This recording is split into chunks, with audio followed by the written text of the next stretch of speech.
جب اسماعیل علیہ السلام نے اپنے باپ حضرت ابراہیم علیہ السلام کا حکم مان کر اپنی بیوی امرہ کو طلاق دے دی تو ان کے دوسرے حکم کی تعمیل بھی واجب ہوئی کہ وہ اس کی جگہ دوسری بیوی بیاہ لائیں۔ وہ اس فکر میں تھے کہ تھوڑے دن کے بعد معلوم ہوا کہ بنی جرہم کے سردار مزاز ابن عمرو کی ایک بیٹی ہے جس کا نام سیدہ ہے۔ یہ نہایت خوبصورت اور نیک سیرت ہے۔ اپنی نیک بختی، ایثار اور اخلاق و اوصاف میں مکہ کے رہنے والوں میں اس کا کوئی جواب نہیں۔ ساری لڑکیاں اس کے حسن و اخلاق اور شرافت خاندان و جمال بے مثال کے آگے ہیچ ہیں۔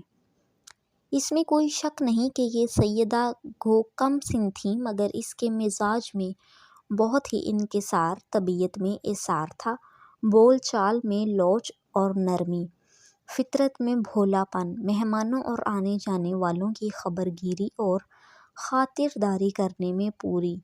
یہ سب اوصاف دیکھ کر اور سن کر حضرت اسماعیل علیہ السلام سے چند خیر خواہوں نے کہا کہ آپ اس سے نکاح کر لیں تو نہایت مناسب ہوگا۔ جیسی بیوی آپ کو چاہیے اور جیسی بہو آپ کے والد چاہتے تھے یہ ایسی ہی ہے۔ آپ نے اس مشورہ کو منظور کیا اور پیغام دے دیا۔ یہ تو تم نے پڑھا ہے کہ مکہ والے حضرت اسماعیل علیہ السلام کی بہت عظمت و عزت کرتے تھے۔ ان کا خیال تھا کہ یہ اللہ کے خاص بندے ہیں۔ اور سیدہ کے ساتھ اسماعیل علیہ السلام کا نکاح ہو گیا۔ سیدہ اپنے شوہر کی نہایت خدمت گزار فرمانبردار ثابت ہوئی۔ دونوں میاں بیوی ایک دوسرے سے خوش و خرم زندگی کے دن گزار رہے تھے اور اسماعیل علیہ السلام سیر و شکار کی عادت بطور وزاداری نبھائے جاتے تھے۔ حسب معمول اس دفعہ جو ابراہیم علیہ السلام تشریف لائے تو پھر صاحبزادے شکار کو گئے ہوئے تھے۔ آپ سیدہ کے پاس آئے اور دریافت کیا کہ اسماعیل علیہ السلام کہاں ہیں؟ سیدہ نے کہا کہ وہ ہمارے لیے روزی کی تلاش میں گئے ہیں۔ ابراہیم علیہ السلام نے فرمایا کہ تم کس حال میں ہو؟ زندگی عیش و عشرت میں گزرتی ہے یا رنج و دکھ میں؟ اسماعیل علیہ السلام کی ذات سے تمہیں کسی قسم کی شکایت تو نہیں؟ سیدہ نے کہا کہ ہم بہت اچھی حالت میں ہیں، خوشحالی و ثروت اور مسرت و طمانینت شریک کے حال ہے۔ ابراہیم علیہ السلام نے فرمایا کیا کھاتی پیتی ہو؟ سیدہ نے کہا گوشت اور پانی جو بہترین غذا ہے۔ ابراہیم علیہ السلام نے فرمایا اللہم بارک لہم فی طعامہم و شرابہم۔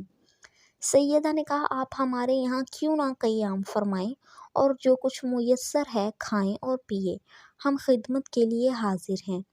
یہ بھی روایت ہے کہ جب حضرت ابراہیم علیہ السلام ان کے یہاں آئے تو سیدہ نے عرض کی کہ آپ اتریں تو میں آپ کا سر دھوؤں۔ اس زمانہ میں قاعدہ تھا کہ جو شخص سفر سے تھکا ماندہ آتا گھر کے لوگ سر دھوتے تاکہ تھکن اور خستگی دور ہو، مگر ابراہیم علیہ السلام نہ اترے۔ پھر وہ انہیں اس جگہ لائیں جہاں مقام ابراہیم علیہ السلام ہے اور ایک پتھر لا کر داہنی جانب رکھ دیا۔ ابراہیم علیہ السلام اس پر اپنا قدم رکھ کر جھکے، پھر سیدہ نے سر کا آدھا حصہ داہنی طرف کا دھویا، پھر وہی پتھر سیدہ بائیں طرف اٹھا لائیں۔ ابراہیم علیہ السلام بایاں پاؤں اس پر ٹیک کر ادھر ادھر جھکے۔ لائق بہو نے بائیں جانب کا آدھا حصہ سر کا دھویا اور ابراہیم علیہ السلام کے دونوں قدموں کے نشان پتھر پر بنے رہ گئے، اور یہی اب تک مقام ابراہیم کہلاتا ہے جو حرم شریف میں نصب ہے۔ اس کے بعد ابراہیم علیہ السلام نے فرمایا جب تمہارے شوہر آئیں تو ان کو میرا سلام پہنچانا اور کہنا کہ اپنے دروازے کی چوکھٹ یہی قائم رکھیں۔ پھر چلے گئے۔ جب اسماعیل علیہ السلام تشریف لائے تو آپ نے دریافت کیا کیا کوئی آج ہمارے یہاں آیا تھا؟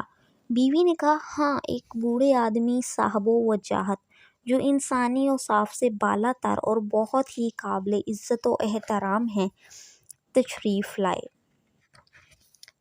پہلے آپ کو مجھ سے پوچھا، میں نے کہہ دیا شکار کو گئے ہیں۔ پھر ہماری معاش کا پوچھا، میں نے بتایا کہ ہم بہت اچھی حالت میں ہیں۔ اس کے بعد اور جو کچھ گفتگو ابراہیم علیہ السلام سے ہوئی تھی وہ سب کہہ سنائی۔ اسماعیل علیہ السلام نے کہا، کیا انہوں نے کوئی وصیت بھی کی؟ کہا، ہاں، آپ کو سلام کہا اور یہ کہا اپنے دروازے کی چوکھٹ قائم رکھیں۔ اسماعیل علیہ السلام نے کہا، وہ میرے باپ تھے اور چوکھٹ سے مراد تم ہو۔ انہوں نے مجھے یہ حکم دیا ہے کہ تم کو برقرار رکھوں۔ غرض وہ دونوں ہنسی خوشی رہنے لگے۔ اس نیک بخت عورت سے اسماعیل علیہ السلام کے 12 بیٹے ہوئے، سب میں بڑے بیٹے کیزار اور دوسرے بن تھے، اور یہی اسماعیل علیہ السلام کے ولی عہد و جانشین ہوئے۔ تمام عرب بنت اور کیزار ہی کی اولاد میں ہیں۔ جب ان کی اولادیں زیادہ ہوئیں اور مکہ میں گنجائش سکونت کی باقی نہ رہی تو یہ دوسرے شہروں میں پھیل گئے۔ جہاں جاتے اللہ تعالیٰ اس شہر کے لوگوں کو ان کا فرما بردار کر دیتا۔ بنت اور کیزار کی اولاد کو اللہ تعالیٰ نے سرزمین عرب پر پھیلا دیا اور اسماعیل علیہ السلام کو بنی عمالقہ اور یمن کے قبیلوں کی طرف رسول بنا کر بھیجا۔ تمام عمر سیدہ ان کی رفیق زندگی و شریک حال رہیں۔ ان کی ایک لڑکی بھی تھی۔ اسماعیل علیہ السلام نے اپنے چھوٹے بھائی اسحاق کو وصیت کی کہ اپنے بیٹے عیس سے اس کا عقد کر دیں۔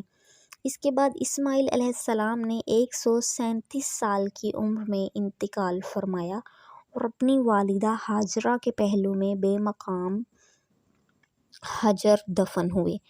سیدہ کے بطن سے حضرت اسماعیل کے اور جو 10 لڑکے پیدا ہوئے تھے ان کے نام یہ ہیں: ارزیل، میشا، مسمع، رما، معاش، آزر، قطور، کاکس، تیمیا، کیدمان، اور لڑکی کا نام بسمت جو عیس سے بیاہی گئی۔